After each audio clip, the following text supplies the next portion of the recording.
जी, तो इस वीडियो में हम देखेंगे कि हमें अगर कोई भी प्रोजेक्ट जो है वो एंड्रॉयड स्टूडियो में रन करना है तो हमें कौन कौन सा एसडीके जो है वो डाउनलोड करने हैं। तो आप सिंपल एंड्रॉयड स्टूडियो को ओपन करने के बाद एसडीके मैनेजर पे आएंगे और यहाँ से हमने एंड्रॉयड 4.3 से लेके सारे ये डाउनलोड करने हैं।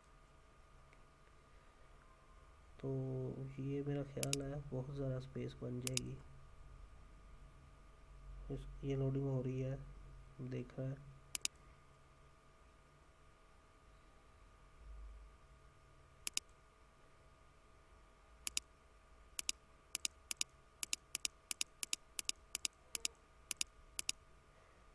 और अगर हम इसको अप्लाई करें तो ये सारे बता रहा है कि ये सारे डाउनलोड होने वाले हैं।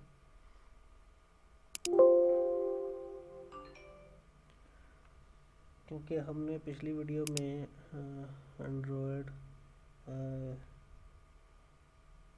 पिछली वीडियो में हमने वर्चुअल डिवाइस को सिलेक्ट नहीं किया था, तो इसलिए हो सकता है अब ये वर्चुअल डिवाइसेस के इमेजेस को डाउनलोड नहीं करेगा। जी, ये तो बता रहा है कि इन सब को डाउनलोड करने के लिए आपको लाइसेंस को एक्सेप्ट करना है, नेक्स्ट,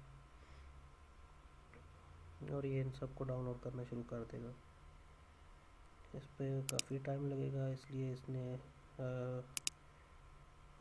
बैकग्राउंड की ऑप्शन दे दी है कि ये बैकग्राउंड पे डाउनलोड होता रहेगा।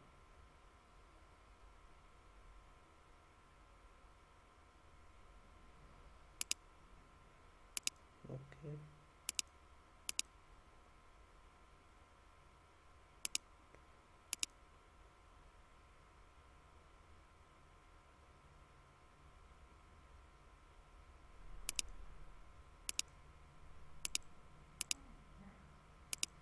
तो इसे डाउनलोड होने दीजिए। हम अगली वीडियो में देखेंगे कि किसी भी प्रोजेक्ट को डाउनलोड कैसे करके या उसको डाउनलोड करने के बाद एंड्रॉयड स्टूडियो में इंपोर्ट कैसे करते हैं। तब तक के लिए अल्लाह हाफिज़।